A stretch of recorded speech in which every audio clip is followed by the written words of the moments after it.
Good afternoon, everybody. My name is August. My name is Daisuke. I'm Matthias.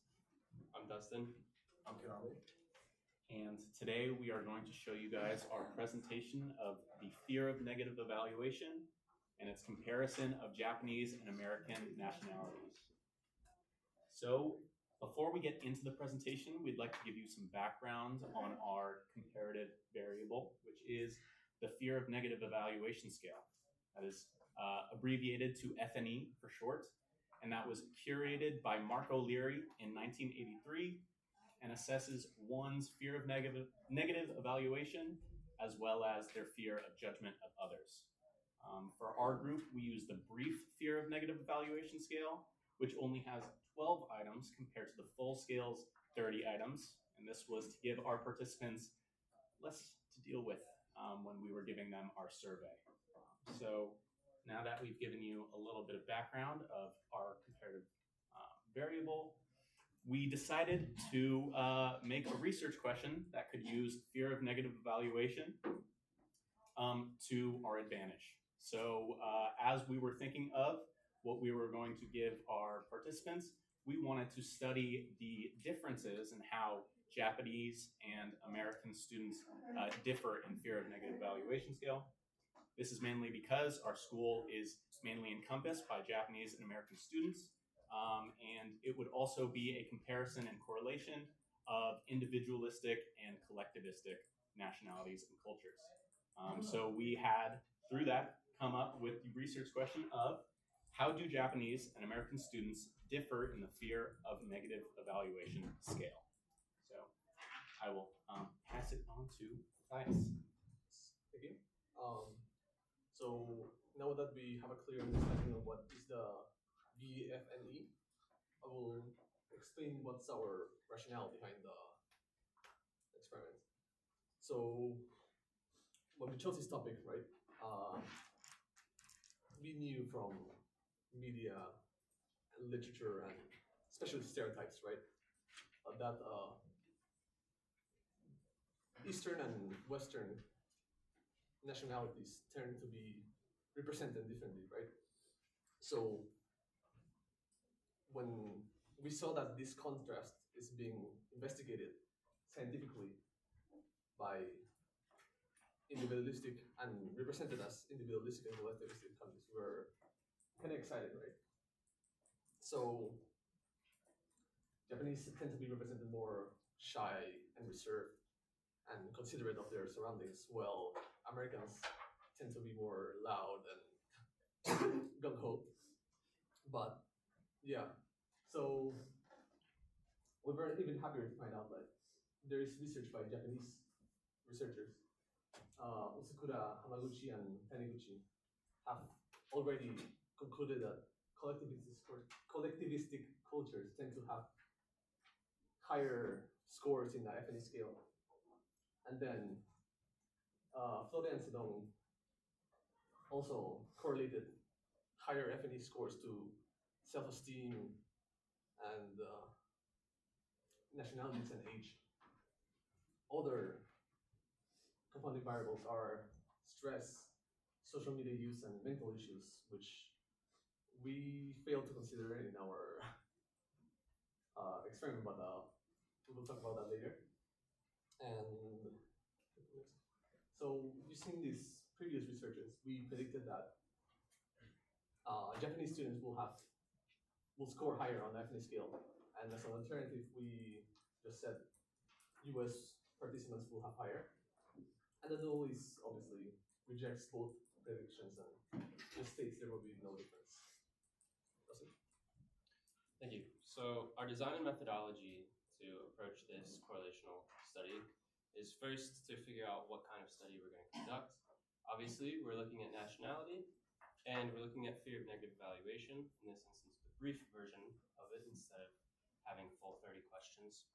So we did a bivariate correlational study, and we did non-probabilistic sampling methods with snowball and convenience sampling, aiming towards our population of TUJ students.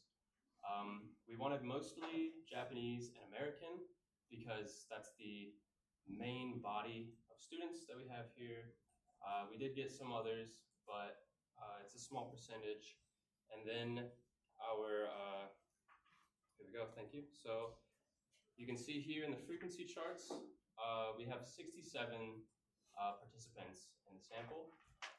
You can see that the male and female also plays a role because we thought that it needs to be equivalent across gender and nationality. Luckily, we got about 50-50, just about for gender. And then for nationality, it's not quite 50-50. It's definitely in favor of Americans with 55% of the population. And then Japanese is about 34%. So our results are a bit skewed in favor of Americans in that there will be a higher degree of answers more to scale off of Americans than there will be with Japanese. But that's just something we had to consider. It's a bit confounding for our results, but dice scale, take it away with the statistics.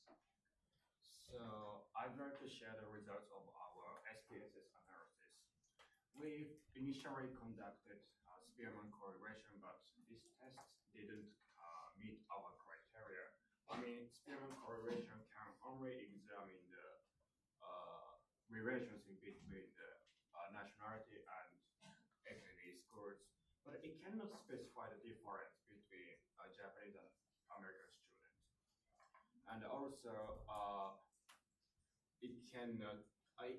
Spearman correlation can provide the means for nationality, but it cannot provide the mean for the Japanese and American student individually. So the Spearman correlation was not suitable for our research.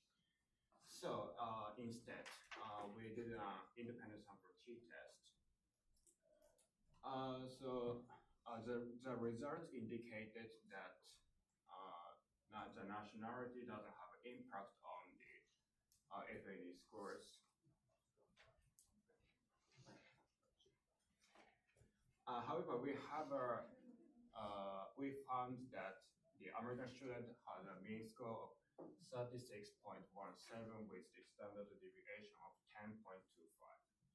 And the Japanese student had a mean score of 35.00 and with the standard deviation of 10.25.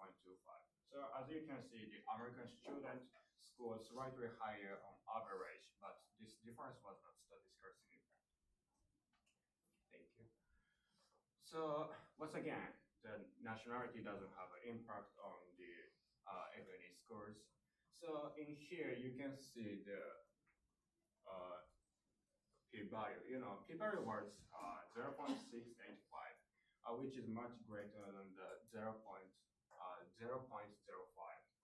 So we can say we retained our null hypothesis, and once again we concluded that the nationality doesn't have an impact on the ethnic scores, and there's no difference in ethnic scores between Japanese and American students.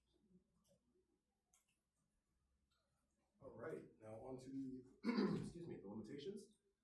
As with any design, we encountered limitations.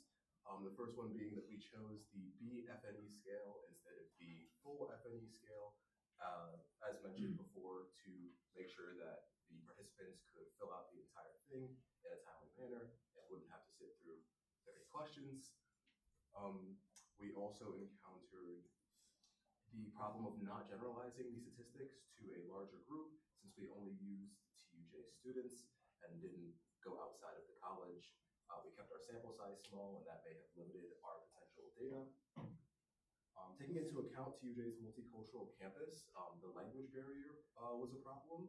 As seen before in our frequency statistics, there was more American than Japanese, and one of the limitations that added to that was the inability for us to communicate with Japanese students.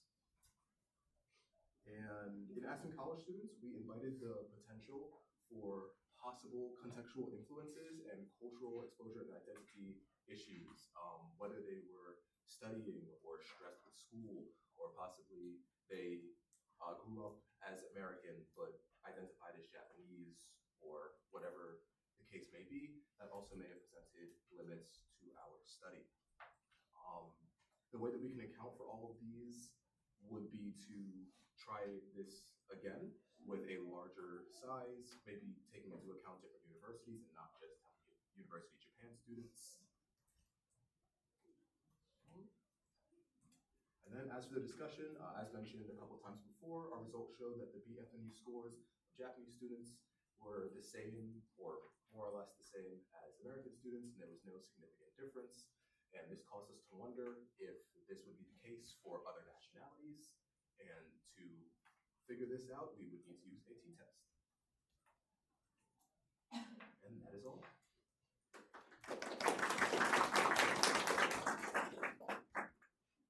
Any questions for anybody wondering things about our I study? have some questions. Yes, please. Okay, so maybe I missed it, but how did you collect data? Was it like you went up to people face to face, or you just throw it online? So we did a couple of ways. We did face to face. We also sent it to our friends within TUJ, and that's about it really. People in our classes, friends. Mhm. And you mentioned that you use both convenience and snowball. What was the reason for using snowball? Oh, you might want to explain what that is to everyone. Okay, right. So those are both non-probabilistic, which means non-random selections to gather sample. The snowball is really just selecting people within your social group, your friends, if you have family in TUJ, which is maybe likely. Then there you go. It's mostly just your network, and then they send that to their network if they do. And then convenience sample is kind of the same, except it's those who are available around you at the given time. So TUJ students going to other TUJ students, very convenient, makes a lot of sense. So it's not very random because it's within the small population, and it'll likely be friends and people in the class. So if you were to do this again, how could you use the snowball sampling technique to make sure you got more even numbers? Probably have a girl in the group would help. All of our friends were like guys, so we had to like last minute go and like, oh wait, we need girls because it's like 10 girls and like 35 guys. So If you were sending it out to your friends, right, and saying pass it on, right, then you could have specified like, oh, by the way, could you pass it on to any women that you know? Yeah, that would have been a good idea as well. Yeah. Right. So that's one way to kind of do the twist on this snowball sound to your advantage. Okay. The slide with the second statistical slide. Okay. Next, okay, that first line, that doesn't make sense to me. That our results were not significant because the p-value was greater than 0.05. I mean, p-value was 0.685, which is much greater than 0.05. So the arrow should be going the other way, no? Oh, that's my bad. Yeah. Sorry about that. Okay, so that makes sense. Sorry. If it was the other way around, it would make sense. That is an error on my part. Sorry about that. And then final question. Okay, so when Konami was discussing limitations, you mentioned that you thought comprehension was a problem. What made you think that? Do you have any evidence for that? Comprehension. So again, with the language barrier and giving it to Japanese students, it was kind of difficult. I know I gave it to one of my friends who gave it to a couple other friends who were Japanese students. Obviously, they weren't very close as my friends who studied abroad students, but they did mention that they had some questions about the form.